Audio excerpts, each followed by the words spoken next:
So from politics in 2025 to security in 2025, this may go down as one of the most eventful years for Nigeria in the area of insecurity. We had large-scale kidnappings, even more than we had during the Jonathan era. The max we had was over 200 then.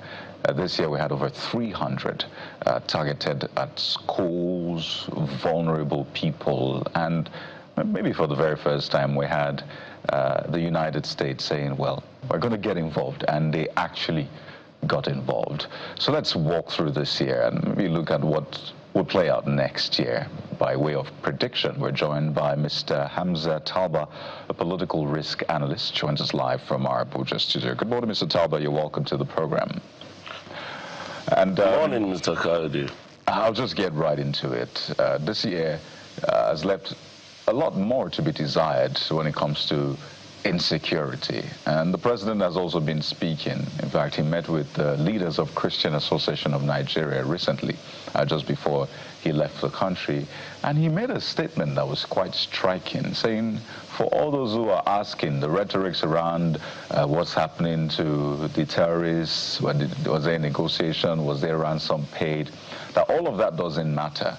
That the end justifies the means. So it leaves a big question mark around justice, in fact. So maybe we should walk through this year, and from your own perspective, would you say this year has been the year that the government was really open, transparent, and forthright in its fight against insecurity?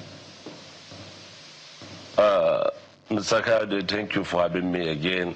Actually, let me tell you categorically, with the style of leadership of Mr. President in trying to see the security architecture of our country, Nigeria, is taking a new dimension. And more especially, you can believe me and everybody watching from far and near across the country, with the joining tax operations between the U.S. strike that held at Jabo area of Sokoto, Kebbi Zamfara. A lot of bandits and a lot of, let's say, a lot of notorious have been killed. Thousands of them were killed. As I'm talking to you right now, nobody knows where the whereabouts of Bello Turji, who has been terrorizing the state, Sokoto, Kebbi Zamfara. It is all under the leadership, under the leadership of Bello Matawalle and that of his counterpart, Mr. Christopher Musa. So with issues of insecurity, there was also said what we call political or conflict entrepreneurs. Those conflict entrepreneurs are people that when their terms or on their need are not meet up, they go all the way, or they go all the way around. And actually, with the way and tactics that the Mr. President is doing in tackling these issues of insecurity is something to say away of, and a very kudos to Mr. President. So I understand all that has been done, but you see, in the fight against insecurity, building trust is very important, because it's the people you're able to build trust with that will give you intelligence, right? Because intelligence is one of the key components of winning this kind of, in fact, winning any war against insecurity. So trust is important in terms of the way we coordinate the operations, the way justice is handled. It's important for people to see that indeed government is on their side. So while I appreciate some of the things that you said have been done, the president's style, I'm speaking first to that trust quotient. Why is it? Is there any plausible explanation for having a situation where people are rescued, but the terrorists, bandits who are responsible for it, are nowhere to be found? Did they disappear? Was ransom paid? That's the point I'm trying to make here, Mr. Talba. Mr. Khalidi, actually you agree with me with the strike that took place, was it quite weeks ago. As I'm talking to, a lot of people were killed, and basically these people are all those bandits. And you made a mention of about trust. Actually, that is what you call part of the leadership, or part of the characteristics of a leadership. Whoever went to select, for instance, you take Nigeria as a case of study. Mr. President being him the chief commander Armed Forces of the Federal Republic of Nigeria. You make mention of loyalty and also trust. Somebody cannot be given a such trust, let's say, for instance, the defense architecture or defense sector. If Bello Matawalle is because of the trust that Mr. President has on Bello Matawalle, and before we even go further, you agree with me vividly when this was it the MAGA girl, 25 girls that were been kidnapped and they were later released under the leadership and in cooperation with State Minister of Bello Matawalle, alongside with Mr. Christopher Musa, because that's the worst scenario when it comes to security, and it is not a part in which you can play with or you do a politics with. You take Zamfara State as a case of study, because the reason why I said I take Zamfara as a case of study is that virtually most of these problems rises by the governors. Most of the problems rises by the governors because governors politicalizing these issues. At times, many times, there are not these bandits, but for their own selfishness, desire, and interest, they just created, as I've said earlier, conflict interference.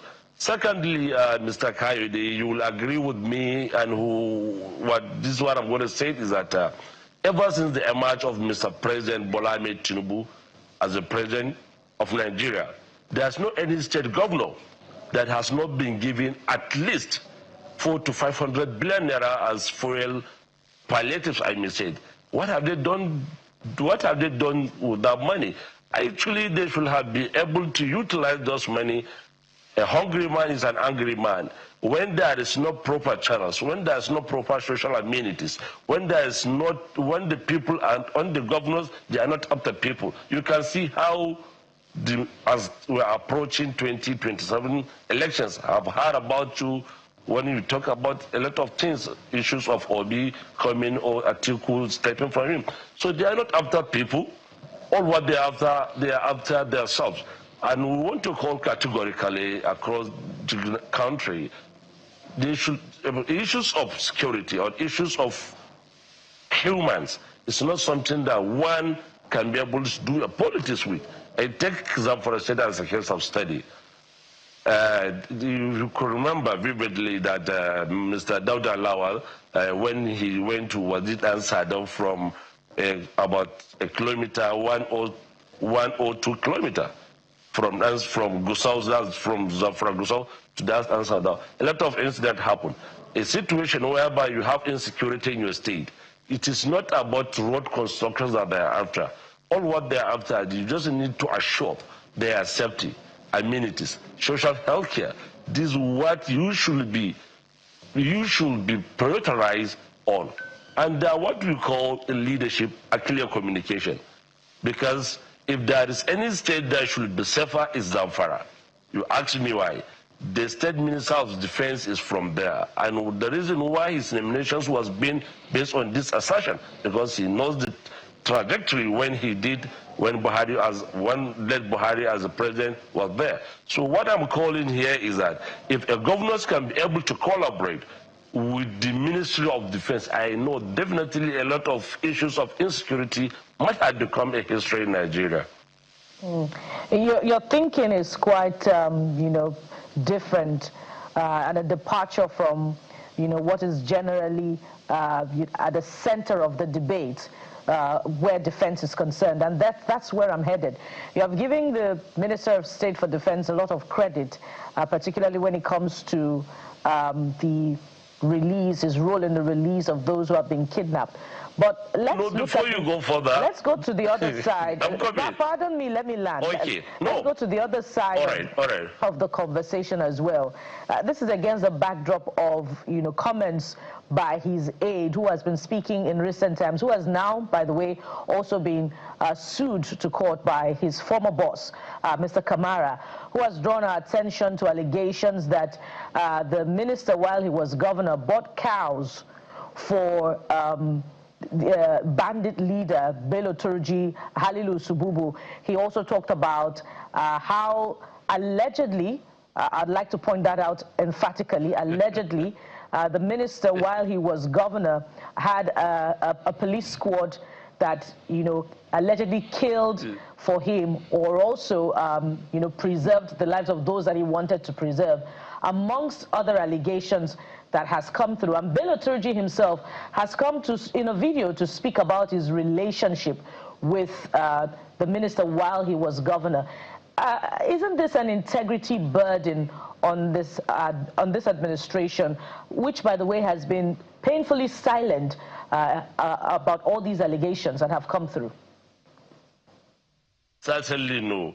And before I proceed to answer your questions, I have to tell you categorically why this channel has been the best TV station for all these years. It's because you people, you are so, in terms of integrity, in terms of the staffs, everything. That's the reason why we keep that. That's an accolade. So also, Matawalle, that accolade cannot be taken away from him. We take an instance when he was a governor. And he was the only governor that took a dialogue. And Mr. Matawalle did not take a dialogue. He consulted then President-elect Muhammadu Buhari. Muhammadu Buhari asked him, okay, you can consult your counterpart. Bello, that's when, Masari was a governor. Zulum, of Maiduguri. And when they comes together, when you come talk of a dialogue, it is not all about the way you can just, or that the best way is a dialogue. Even the Quran and Bible, it is the best way you can to negotiate a lot of things, or a lot of dispute, you come with a dialogue. When he did that dialogue, it was not him alone. There was a committee set up, and the chief imams of Zamfara state government is there. And what day he told them, okay, what are your grievances that you take this? They said most of their cows, most of their days, people will can just vote into the village, take this. That was the reason they take decisions in their hand. He said, if that should be the case, you say hands up, say no to any immoral act that may lead to, distractions or a lot of to take even a lot of people. They have that agreement. And secondly, when this Musa Kamarawa was saying that he was the intermediary, or he was the intermediate between the then governor of Zamfara, which is now the Minister of Defense, they had a dialogue. Okay, this is what we need. Or if that should be the case, what are your catalysts need? It is part of all the dialogue. It is there. And I want to add more to it. He's the only person that come openly take a Holy Quran. The Quran is something that someone cannot play with. Like me, you cannot give me Quran to swear. Why? Because I know the consequences behind it, even though you are even optimistic of what you are saying. Bello Matawalle came out openly. He said he swayed with this. If he has enough, or if he has knowledge, or anything that... I'm coming. Answer a question, and please allow me to learn, as you have said. If that clarified that as part of fact. So we're not taking that from him, and it's based on the trust, as Kayode said. If not because of the trust, Mr. President know better as we do. That Matawalle should not be there.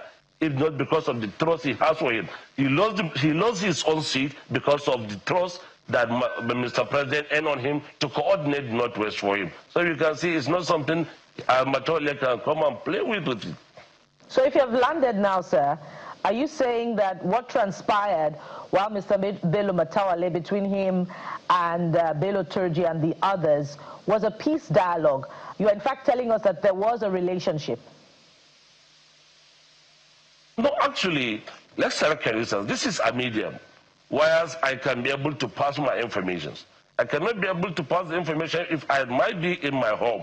It cannot be. So this Musa Kamarawa is served as, okay, please bring them. We need to have a dialogue with them, on which that dialogue took place. A lot of TV stations, which I believe your TV station was one of the TV stations that took the event at that time.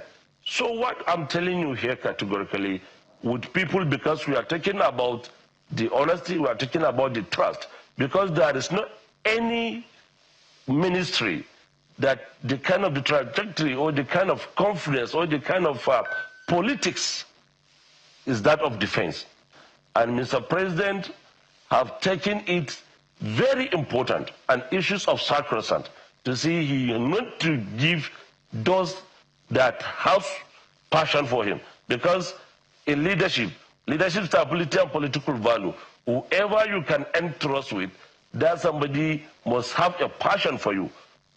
So Mr. President knows that the Minister of State, he has the passion for him, and he also has the passion for the country. And he is doing tirelessly. He was at Egypt defense exhibit, or yeah, I can call it where he was able to charge and to have a military and bilateral agreement between the military of that Egypt and also the Federal Ministry of Nigeria's defense system. And also from there, when people were even calling, a lot of that Bello Matawalle should be there, Bello Matawalle should be replaced him.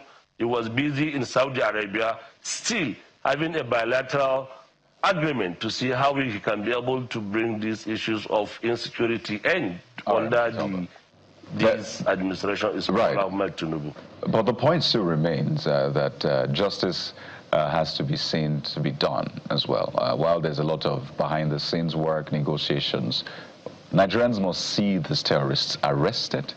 They must see them prosecuted, if not neutralized, to serve as a deterrent and to show the world that Nigeria is indeed a state that has laws, right? Not a lawless state where people can just run riot, kidnap people anyhow, then have them released and nothing happens. And that is the point, and I hope that will be the New Year resolution for the security architecture, all the way from the commander-in-chief to the very man on the field. But we have to thank you so much, Mr. Hamza Talba. I think this has been a productive conversation, and these are the kinds of engagement that hopefully will build trust between government and the people. Thank you once again, and wish you a great 2026.